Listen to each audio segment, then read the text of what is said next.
Good morning, everyone, and welcome back to 15 with Fauska, the podcast. I am delighted to be recording today with Aelita Leto. Aelita, you are so many things. I want to welcome you to the podcast. I'm delighted that you're finally here. We've been talking about this for a while, so it's nice that everything finally aligned and we can get together and have a nice chat. We always have such great chats when we see each other, and I wanted to be sure to share with our listeners your story is fascinating. The work that you do is fascinating. And I thought that we could just begin. I would like for you to introduce yourself. And for listeners who might not know you, talk a little bit about what you do. Well, thank you for having me here. So this is a great pleasure. And I'm glad that our conversation came to fruition. Yes. And there we are at the footsteps of the Chinese New Year. So exciting. It's all about doing, Yay! right? It's all about manifesting. So, my name is Aelita Leto, and I'm originally born and raised in Latvia. But my journey to the West and to United States and UK started way back when the post-Soviet Union collapsed. Mm.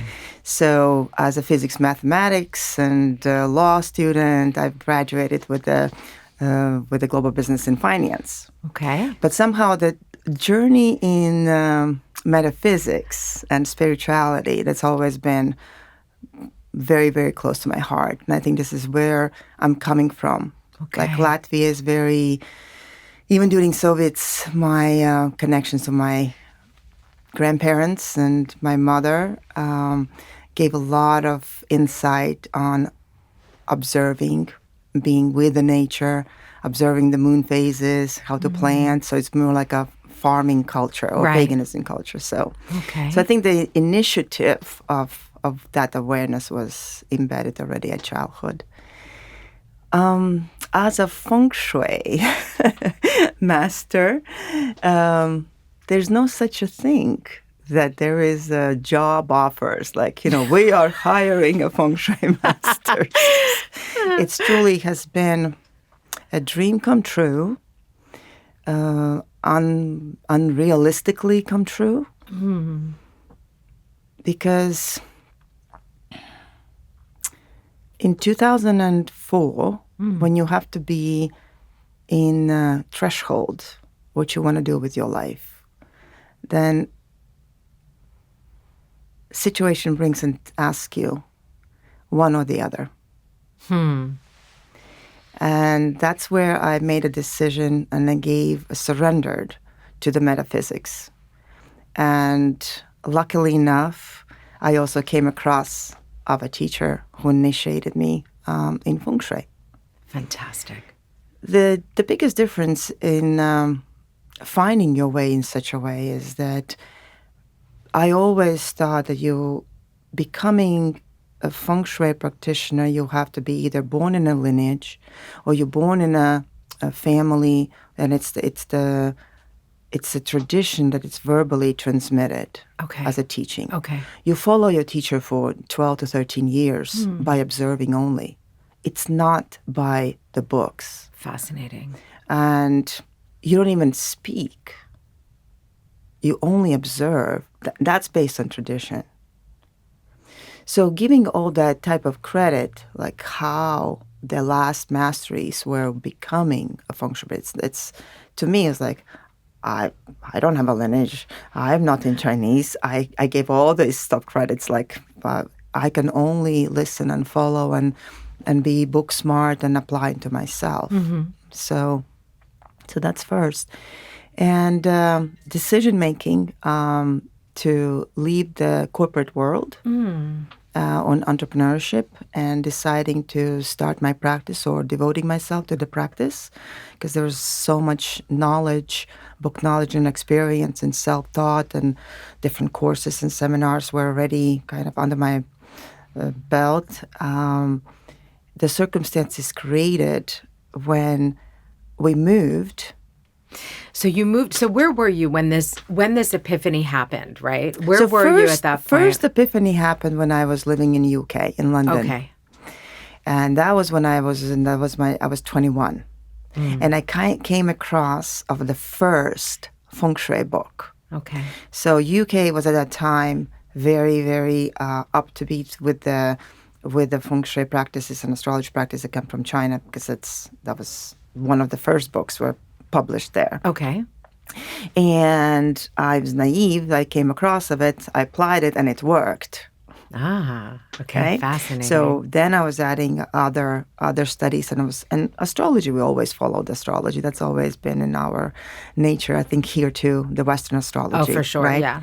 So, but when I went to U.S., I moved to U.S. in '97. Okay. And I finished the university there, and get married shortly after, like 3 years after, and that was the time when we moved from one house to the other. And I thought I did my Feng Shui thing the way I knew it, Yeah. And something disastrous happened, and I thought this is something I did. And disaster was for me was the major conflict with the in-laws. Oh. So it's like, it's like must be. And I knowing what is the alignment, people bring the Feng Shui, and how we are adapting the space is a relationship, right? So I thought, it's like, okay, what have I done? And the next day I went to the nail lady, and she was Vietnamese, and she already knew how much I knew, and we always talked about it. And she said, I need a master. I need a Feng Shui master. I need, because I have done something. So it was fear-based experience. And wow.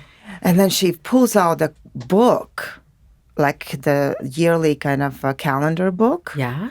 And that's in Vietnamese, by the master who is in Milpitas in California, which is only 30 minutes from our house. And she pulls the book, and on the other side just calls the number. Incredible. And he responds. No. And they chit-chatting, they talking in Vietnamese. I have no clue. And she says, and I was saying, can you arrange it? Can he come? And she says, busy. No, busy. It's like, no, I really, really need it. So she gives the phone and says, okay, tomorrow. So I have to go and pick him up and come to bring to the house. Okay. That excitement the next morning, I was driving the car. My hands were sweating and shaking because of that. One thing was absolute excitement, because at the first time I gonna have experience with a true kind of Feng Shui masters to come to me I was super kind of charged. Yeah. Right. Yeah. So I pull up to the car in Milpitas. I get out of I had a white car, I remember. I got out, I opened the door, and there's a gentleman coming out in his late 70s. Okay. In a suit, in a portfolio. And halfway through, I'm standing and honoring, and he just says, I teach you Feng Shui. I was like, really? I was like, that was his first words. Wow. That gentleman in the magazine, teach you Feng Shui.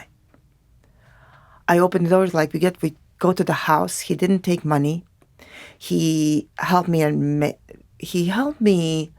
he showed the process to observe, it's not the rigid aspect by the book. Yes, you use the compass, you use the tools, but you integrate, you see the person, you see the surrounding, the environment, who you are, right? There's all these nuances. And at the end, when I was taking him back after the consultation, it's like, really with teaching, it's like, so everything is yes, right? Yeah. So I'm patiently waiting for 2 weeks when he's going to call. Because in our culture, right, when the teacher's authority tells you that they're going to do something, I don't expect to invade his space or time. Of course. So I've been basically waiting, when is that going to be the call? When can I be invited to come? So, foolish me, I waited 2 weeks, and I called in 2 weeks. Yeah. And first words he said is like, "Why are you calling so late?" Oh, no. So only now I understand by, studying and being, and the teacher-student connection is through persistence. How much you really want to learn. Yeah. How much you really want it to be. Because the cultural thing is they push you away. Yeah. First, they just like, "No, I don't have time for you. No, not good enough." Or, things like that. Right. Right? But so you have to really come with like devoted, "No, I'm ready. I'm really honestly," because they don't want to waste your time. Yeah. So that was my biggest lesson, because I somehow thought it's, being polite, giving a space. Of course. Not being, Pushy. being pushy. Yeah. Exactly. So, but it was completely reversed. Fascinating. So it was like a test. It was a test. It was Also a test of how devoted you were to this. Yes, exactly. Wow. Exactly. And then a year later, I had a conversation with him, and I was asking him, it's like, "Why did you said those words when you saw me for the first time?" Because it's like because in my mind, I thought maybe my nail lady, said all the things, how passionate about astrology, how much I know, because I was helping on my, kind of Right. like as a hobby, Yeah, right? With right. a lot of cumulative knowledge. And he says, "Divine." Wow. It says just that. He showed it. It says divine. I just have chills when I was repeating this. Me too. And during that year, we had a schedule that I would come once or twice or 3 times a month. But main thing was, my biggest job was to find the people who I can practice on, basically finding who I can bring the master to it. And then I would be observing, and I following, and I taking notes. And when after the consultations, we would discuss. Okay. So he would give me the teaching and stuff. And I was, of course, that's when we being in a Western, we want to right away, it's like, how does this really work? Yeah. You want to, can I have a certificate? Can I Right. have something this? So being a very young mom, I had the young children, just newborns at that time. Wow. And I could not really travel to the East Coast. And I found one certification course, which was fairly kind of affordable, and it was on the East Coast. And I started taking the online classes. Yeah. There was not even online class. It was just like you dial in. That was Dial in. I remember. And the school that I really want to go, it was outrageously expensive. It was like $10,000, and it's like, and the traveling. No, It's I too cannot. much. You Too were much. a new mom. Yeah. So it was not an option. And but 5 years after my practice, the California school moved closer to me. Perfect. And I applied it, and I got it. And that's where true classical Feng Shui training began at the Golden Gate School of Feng Shui for me. That's where I also got exposed to amazing practitioners and teachers like Lu Ming, Alex Stark, Howard Choi, and a few more. But this diversity of knowledge really shaped that to stay away from rigidness, that we're not, Feng Shui is not by book, by formulas. Because the mastery, to embody the mastery that instantly gave that definition, when I ask you, what do you think? Who is the master? What is mastery? Yeah. And the answer to that is, the mastery is when you give a advice or you do the assessment and you don't know if this comes from the book, or you don't know if that's intuition, and you don't know if that's just your experience. That all blends together in such a form, it just feels right. I love that. And then you bring your notes and the compass and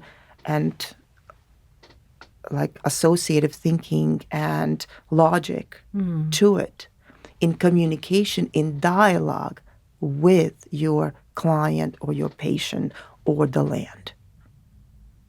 That is the mastery. Unbelievable. So after that, graduating and then continuously teaching for 10 years, practical application of Feng Shui in California and, working with students, it really, truly was the dream come true. And it sounds like, when did you realize that this was your calling? Because you had done something so different before. You just mentioned it almost, in passing, that you left a corporate world. So, but you also mentioned this is something you knew that was always a part of you. But when did you realize that this was it for you? At what point were you like, okay, because you've only mentioned Feng Shui, but you also are a doctor of Chinese medicine. You're an expert on Chinese astrology. You do a lot of things. You've paved this beautiful career path for yourself. So when did you have that aha moment that this is what I'm dedicating my life's work to? I think the biggest test has been, when we come to these thresholds of like life is testing, right? Yeah. And I think first test was in UK, when I barely speak English, in my 20s, right? And there I am. There's the war in the block, and my parents are there, and I'm in UK by myself. It is like you cannot leave because it's the things. And then the book, and then you pray, and you set up the altar, and that's like, and the miracles take place. Yeah. Right? So that's the first kind of spiritual connection. The second one was the 2004 and 5 when I'm getting initiated, just the dream come true, right? That you actually meet physically with the master of the Feng Shui. Fabulous. 2015 was the hardest year to acknowledge that, because I was already doing my practice for 10 years prior to that. But my core teacher, Lu Ming, passed away in 2015. And 2015 was also the year where kind of all our hopes, financial hopes, also kind of it was crashed unexpectedly. Yeah. And divine commitment, either I have to go and retrain myself and find a job, or can I manifest this practice that it can be affordable, can be generates income. Because like a lot of people a lot of healers, healing, they are many times are broke or depleted, right? So how do you combine that you actually are successful, that you are healthy, successful, and you do things that you're meant to do in the divine order? And that year, in 2015, there was also the Feng Shui tour, and I had the first opportunity to go to China. Okay. But just a month before that, all the family business crashes.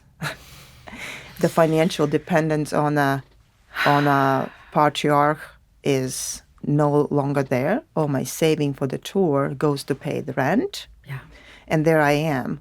I still want to go to China. And thanks to the manifestation, really, that the commitment, I ended up resourced and used by my competitor in the area, and also my best friend who started GoFundMe.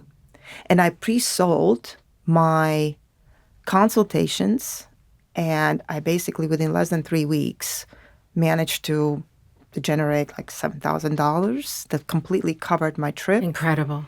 And when I came back from China, so there was two things for me.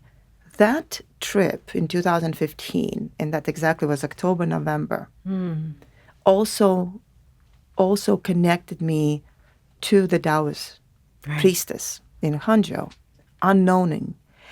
And as I was experiencing the tours with Howard Choi and with Jody Bruner, all my information that I had from Lu Ming, it was just appearing a lot. I have recognized, I did not speak Chinese, but how the space is aligned, how the things, the the association with the turtle and snake where it is, and the west and the moon gate, and the 9 knobs versus 7 knobs, and I mean these kind of the details. Yeah. They're just like they were start speaking the language because that's what it is. It is by the association and aligning something that is unspoken or cannot be read. Incredible. Okay, so that when I came back from China that year, I'm like, I fulfilled my obligations. And when I came to, I was like, oh, now what? I was asking my husband, because it's like, whatever you did just now, just keep doing. Wow. So he's tremendous support in believing, and also practicing Taoism, Buddhism, and philosophy of Confucius. That was it's very related, right? And then this year, the 2025, the last year, say, it was another testing a moment. Howard Choi passed away, my another core teacher in the architect and Feng Shui master, and that's happened last year again. It's like 10 years later. Also, my personal journey going is another divine testing. Yeah. And ending kind of from hospital 2 days later, ended in China. For me, it was another revelation of surrender to what you're supposed to do. Being in Nanjing and being in Longushan, going through that month of that type of experience is... It makes you who you are. Yeah. I feel like I'm blessed because I love what I do. Mm-hmm.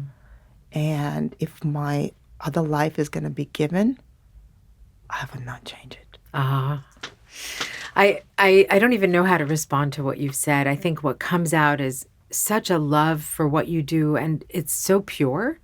It feels to me like it's so clear that just the way all of these things, all of these openings, all of these magical openings, right? I can't think of another word to explain it, and how you just listened and followed. It's incredibly poetic, how you've, I don't know, just how this life, I don't even want to say you've designed it, because I really feel like it found you, and you knew how to listen to those calls. And not a lot of us have that kind of connection or that groundedness or really that clarity, I think, to understand why things are happening, right? So I want to understand a little more, and I think our listeners would like to know too, what do you do? How do you help people with all this knowledge you have, right? And all of this time you've spent with these great masters, and I'm sorry that so many of them have left, but I know that it's so with you, what you've learned and what you've carried, and how do you help people practically with the work that you do? Because I don't think there's I think we hear a lot about Feng Shui, we hear a lot about Chinese medicine, we hear a lot about the Chinese New Year, but I don't think a lot of us really understand what that translates to in the practical work you do. And I would love to hear more about that. Happy to share. By maybe starting with the definition. All right. Right. The shortest definition of Feng Shui, even it says like wind and water, etc. Right. Right. It's adaptation. Mm-hmm. One word, adaptation.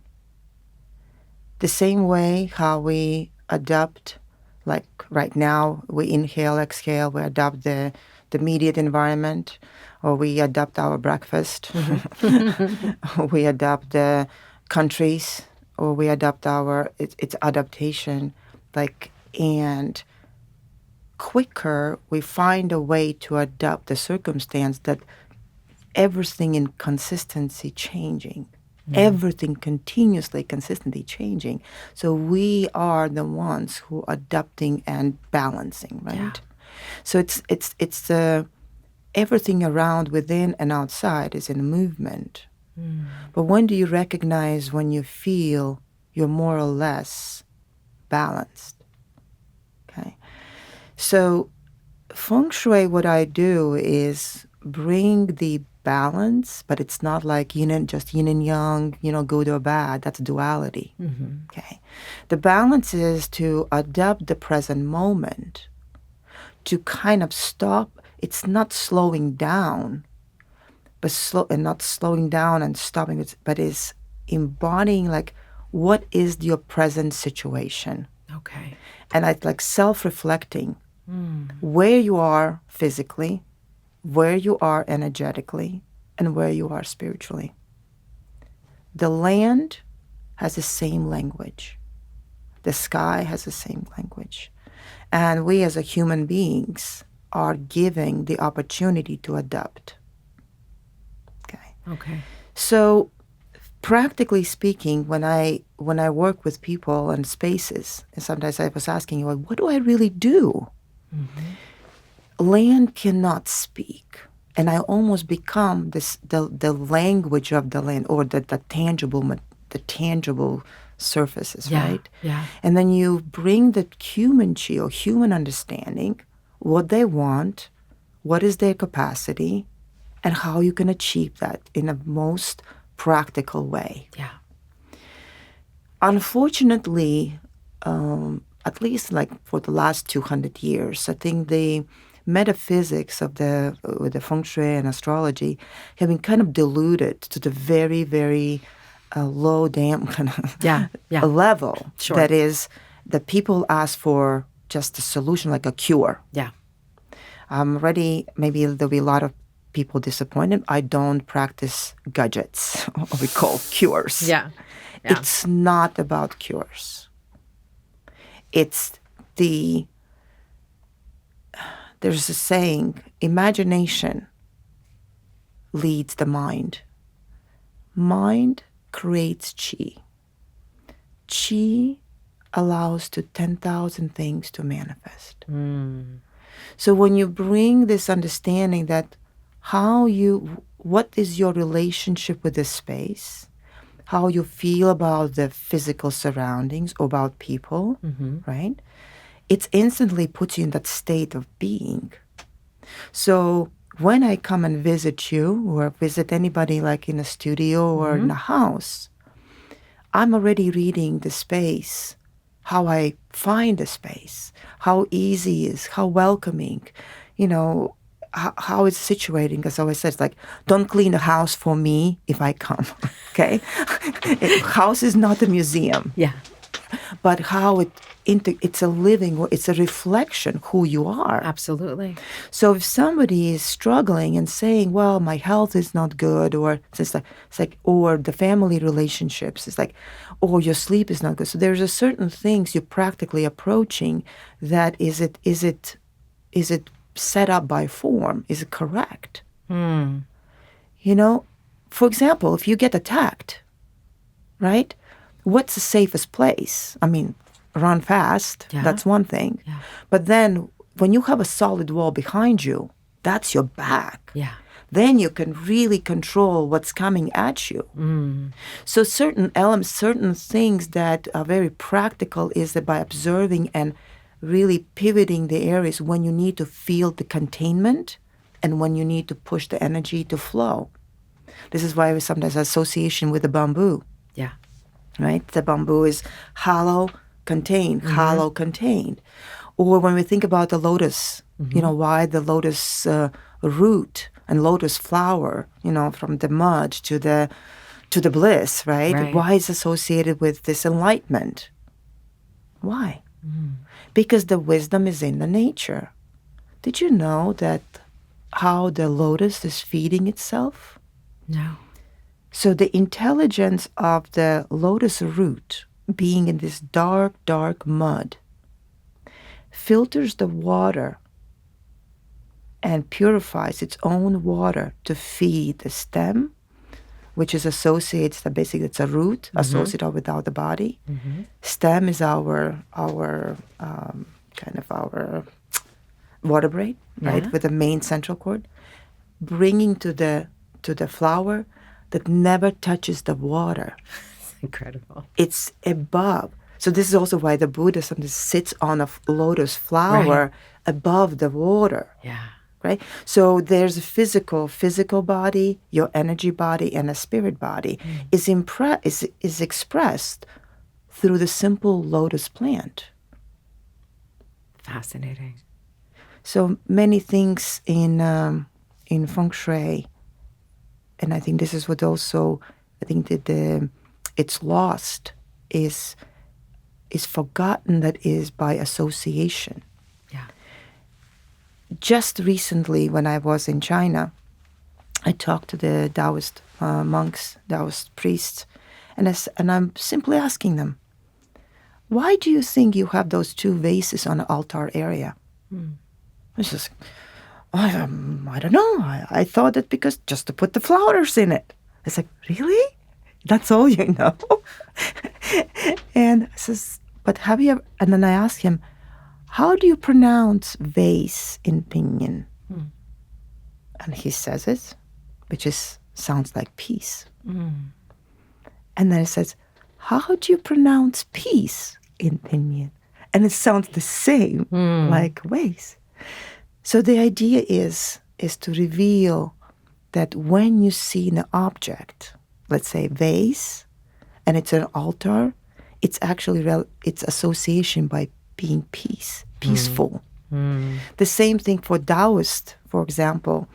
Was another question. I had a sword. We have these wood swords like on our altar area, and it's made of the peach wood. I says, why it's peach wood? Why it's not some other wood? Right? Yeah.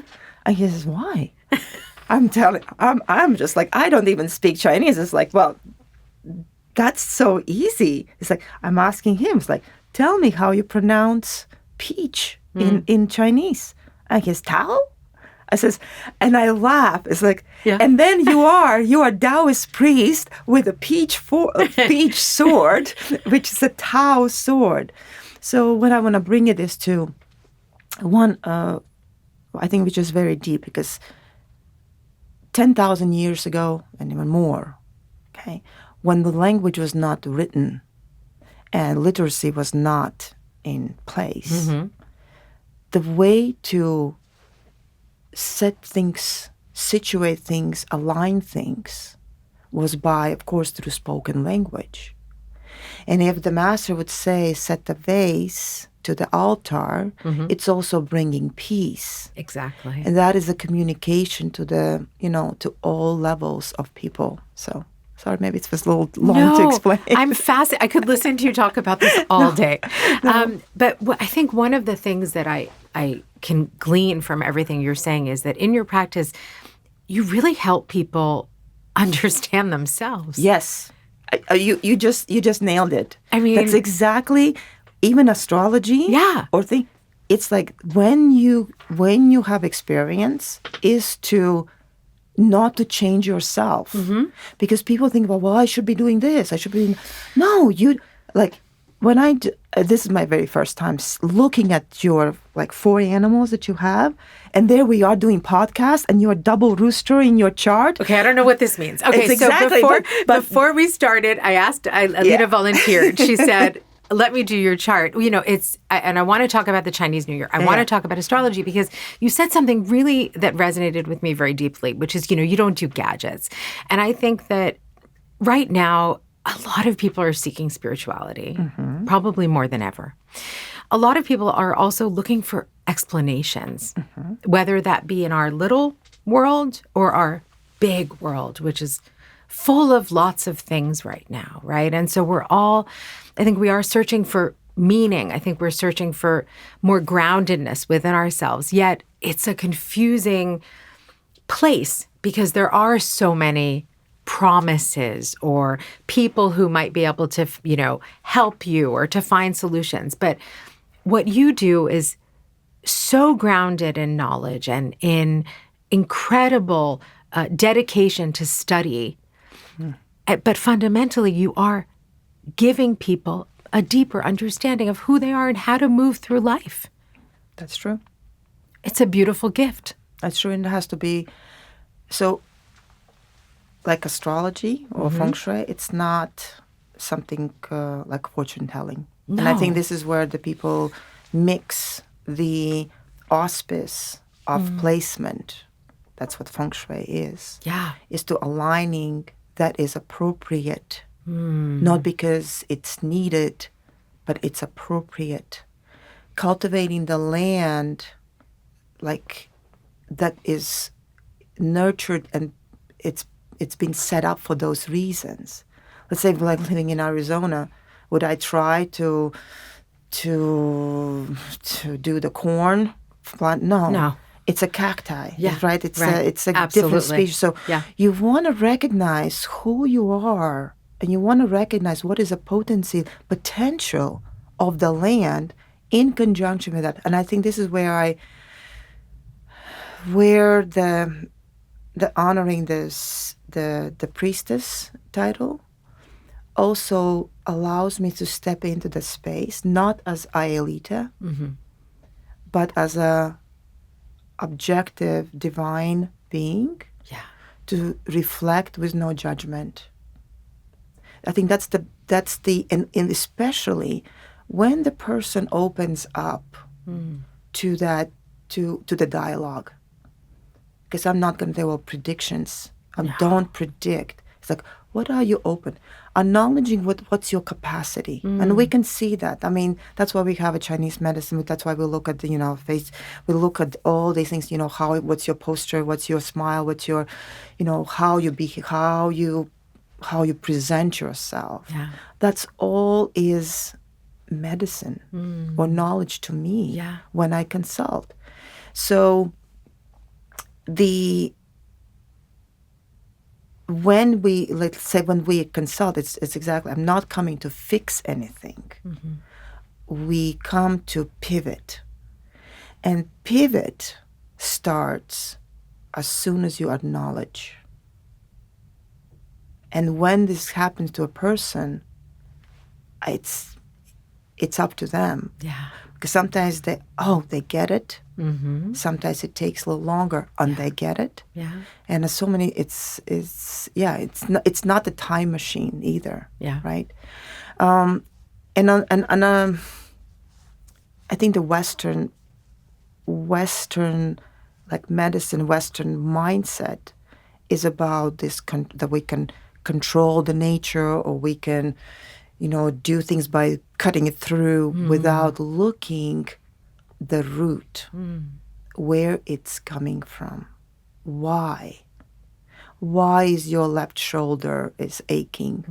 Why is your right arm is, sinking?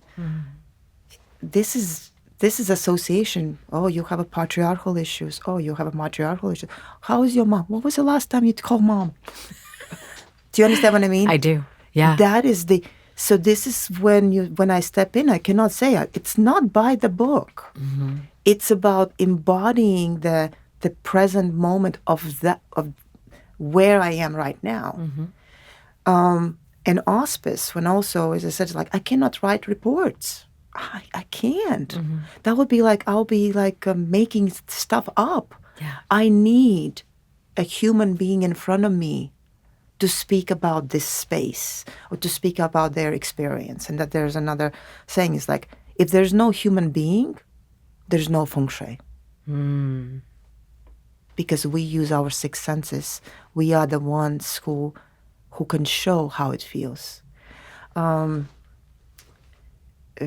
Just from my travels, I always remember people say, it's like, how you always can find these connections? Like, how quickly is it? Like, and I realized this is you find a way to connect to the chi of your immediate environment.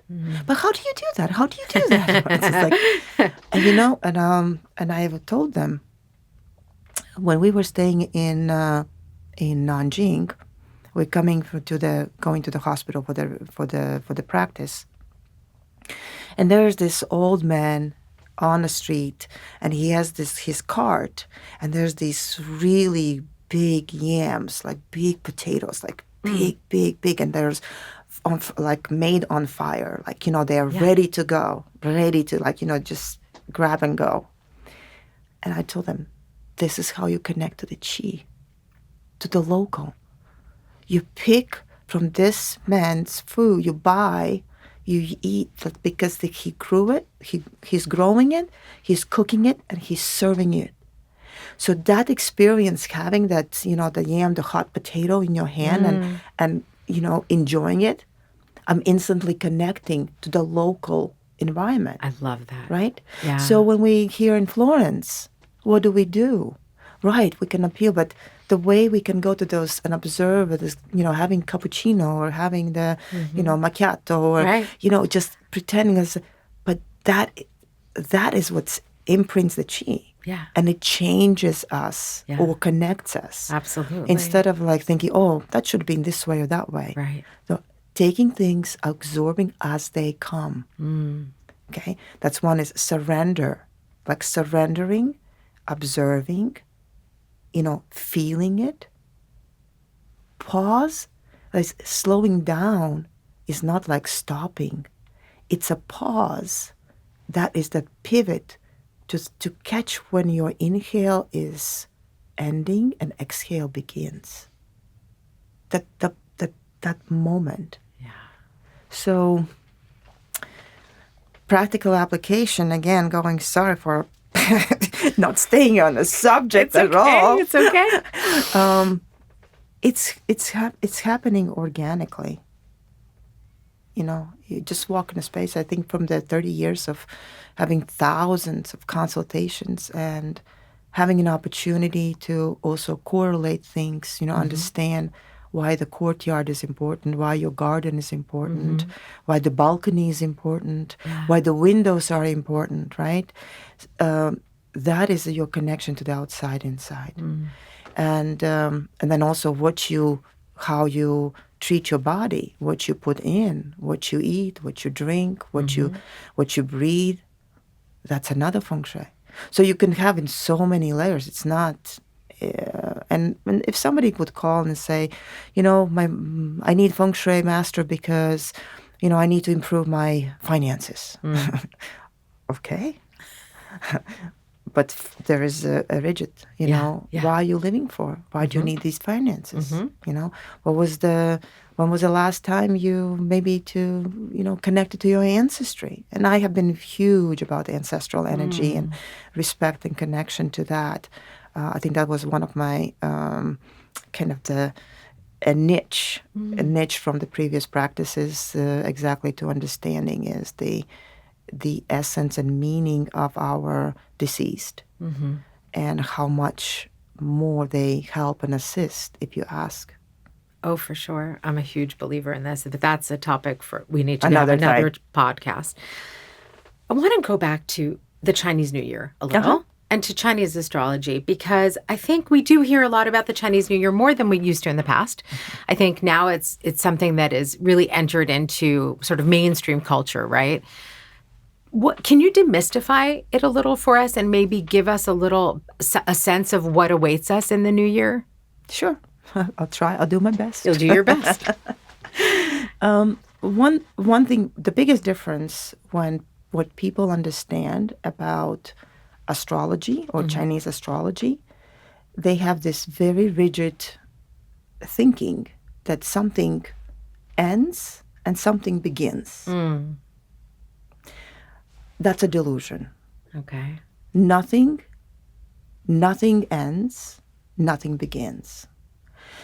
The core level of all the Asianist philosophy, if you think about it, there's no creation as like creation. There's no creator. There's no father.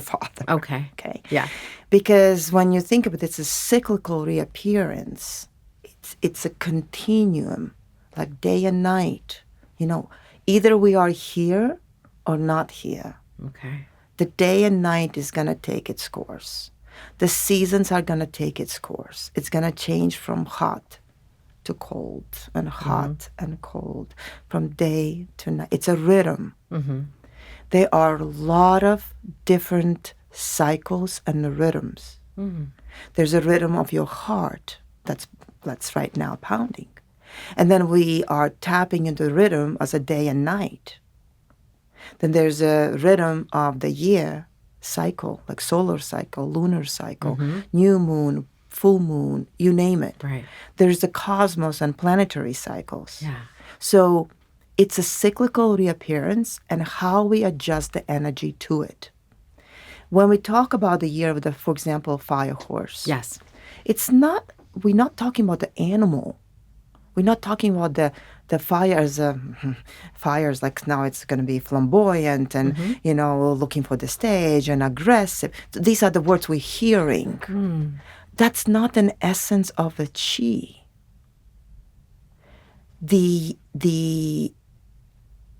By going back to by association, the horse represents that stability, fast moving, like, on the go. It's a rhythm. Yeah.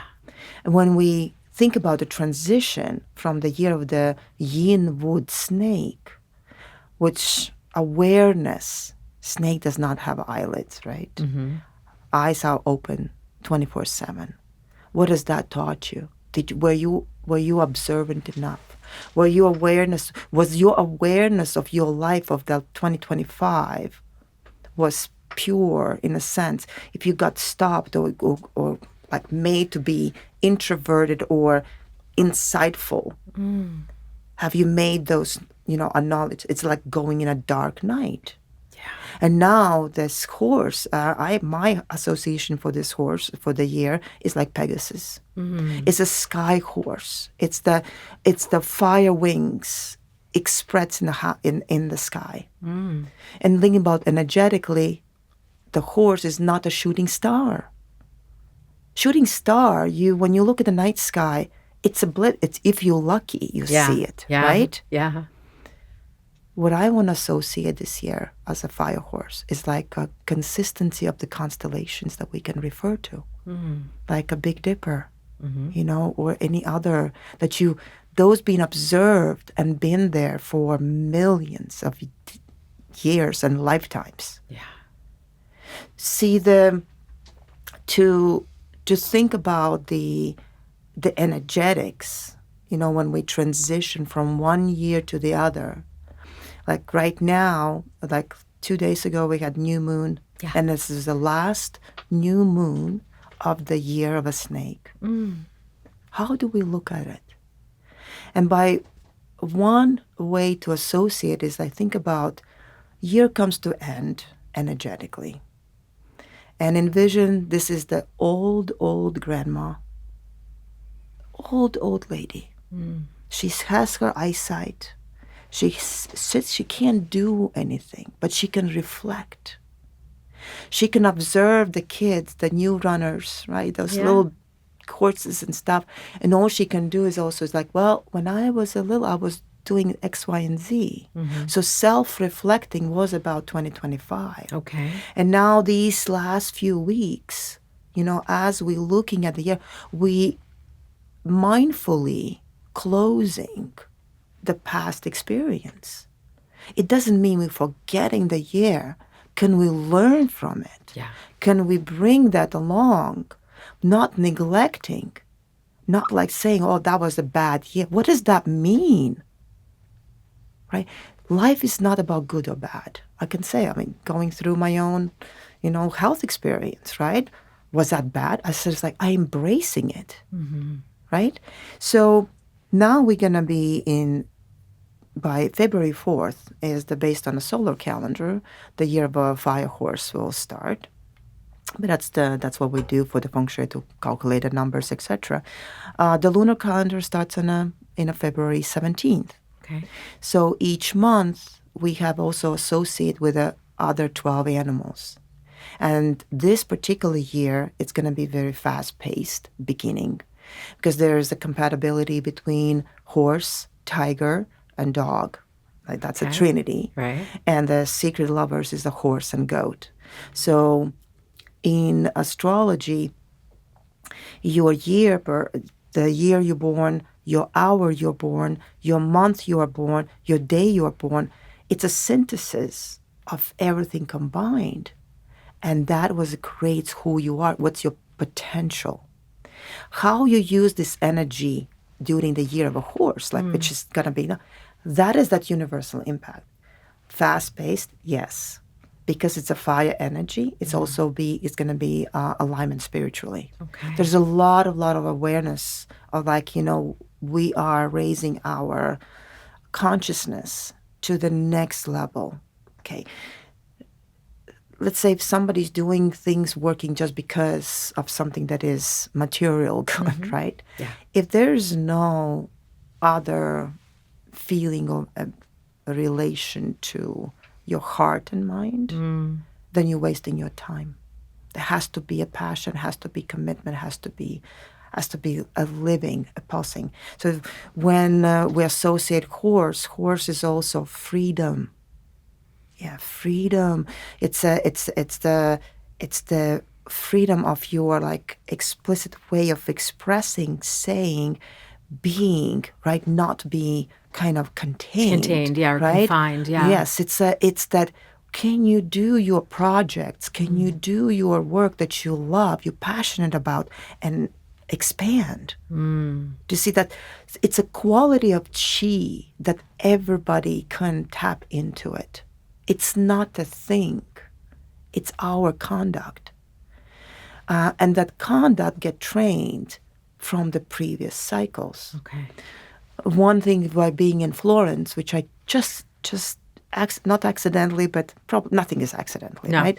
But I went to Santa Croce for just I live next there, and I went inside on Sunday, and then I started reading this thing. It's like, oh my God, the last biggest flood was in 1966. That's right. Exactly 60 years ago. And guess what? That was also a year of the fire horse. Really?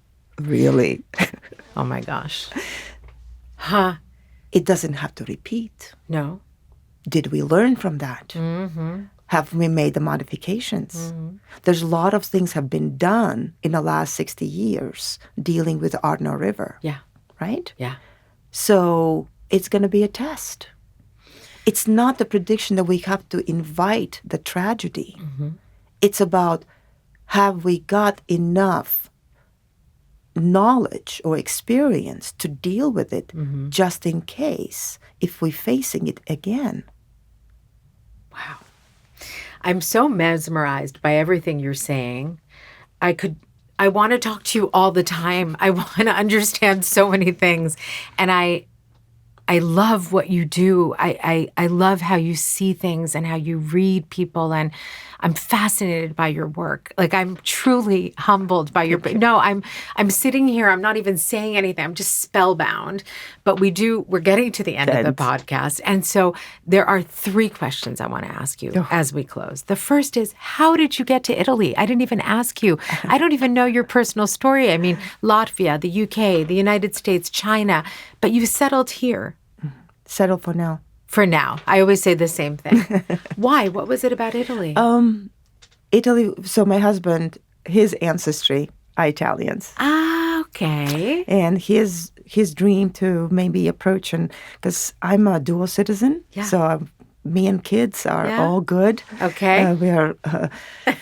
But he wanted to have approach and find a way, and but everything with Italy is actually started during the COVID, because my son played soccer in California, in high school, and since the COVID they could not do that, but in Italy they could, so he was playing soccer, training in Italy, and doing a Zoom school with California to keeping up and being a very non-traditional kid. Yeah. And that experience made us to consider, is to explore, and why don't we also experience and have a chance to live in Europe and also be closer to my parents. Which is really nice, of course, yeah. So that's what it was like, if not now, then when? Yeah, and the timing and everything. Everything worked out. Things aligned. Yep. Now, the other question I have to ask, because we started with my chart and you mentioned the two roosters, and I want to know what's going on for me. A little bit of a taste for 2026, and also just to give our listeners an idea of the kind of work you do, this part of your work, because you do so many things. But I've always been fascinated by astrology, Western and Chinese, but I don't really know much. So, but everyone keeps saying, oh, this year is going to be incredible, and it's all this energy, and I don't know what kind of alignment is happening, but with the stars, and finally things are, I don't know. What's going on? Okay. I don't want to sound like a fortune teller. I know you're not a fortune teller. And I don't know much your personal, private, right? You don't. So this is really kind of put me on the cold turkey. I love this. I love this. I think again, this is where it's not Aelita. It's divine. It's divine. It's a download. It's if I always ask, how can you benefit from it, right? Yeah. So based on your chart, you are born in the year of a metal dog. Okay. And hour of the rooster. And also the month of the rooster and a day of a pig. Okay. If I would just have just this little glimpse, I can already tell you're doing right. Communicating, expressing, singing, being on stage, podcasting. This is we're meant to do, to articulate and be a spokesperson. Like a rooster's saying, hey, sun is up, right? You're detail-oriented. You can like, your way to the rooster energy is about precision. Like, you're keeping me on a list, right? You're bringing me back, right? Mm-hmm. It's like a jewelry maker is a rooster because you're looking at every single like a detail to it. But on a daily basis, your day master is metal pig, which is you have a potency of being an alchemist. The way you can connect people from so many different backgrounds and so many, from maybe the CEOs to the beggars, you have no difference because you have a natural way to relate instantly. That's the pig. That's the alchemy of the pig is amazing. You have appreciation of food. Oh, if I were to slice it's like, oh, look at this, it smells so good. Mm-hmm. So that's the pig. So that's the word.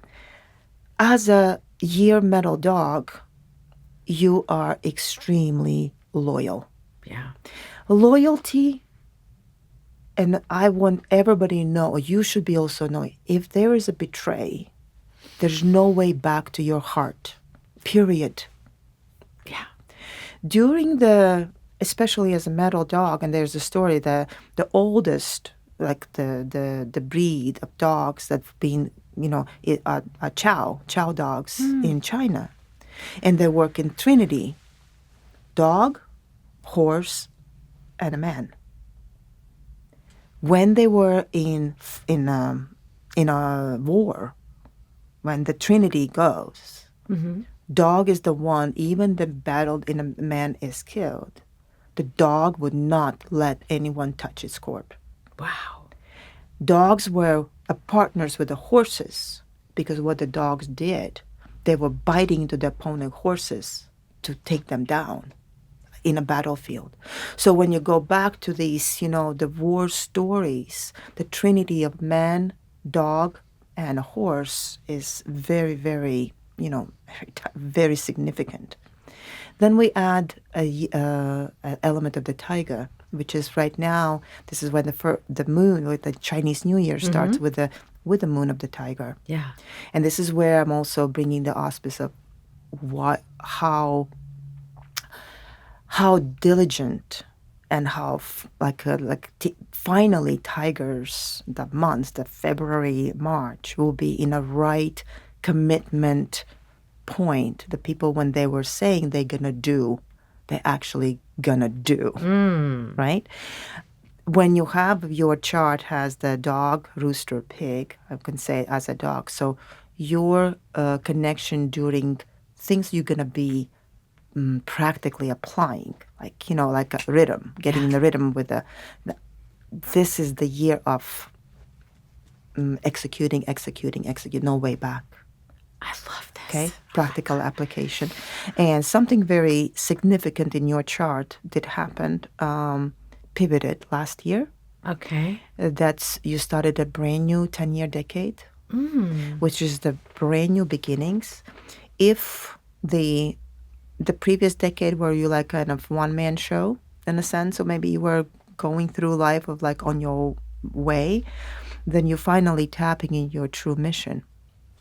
You are